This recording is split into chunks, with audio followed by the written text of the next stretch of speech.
اعوذ باللہ من الشیطان الرجیم بسم اللہ الرحمن الرحیم۔ ایک دن حضور پاک صلی اللہ علیہ وآلہ وسلم ممبر پر تشریف فرمائے تھے کہ وہ عورت دروازے تک آئی اور آقا کریم صلی اللہ علیہ وآلہ وسلم کو اشارہ کیا کہ باہر تشریف لا کر اس کی بات سن لیں۔ حضور صلی اللہ علیہ وآلہ وسلم باہر تشریف لے گئے۔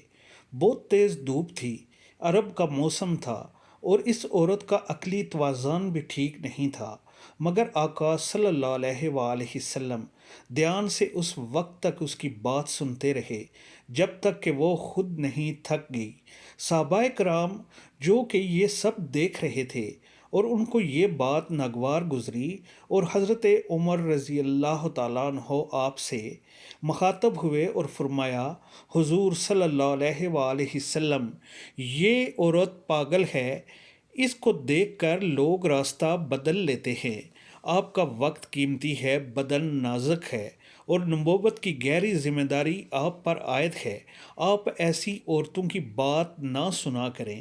تو پیارے آقا صلی اللہ علیہ وآلہ وسلم نے جواب میں فرمایا، عمر رضی اللہ تعالیٰ عنہ، اس بیچاری کی پورے مدینے میں کوئی نہیں سنتا، تو کیا میں بھی نہ سنوں؟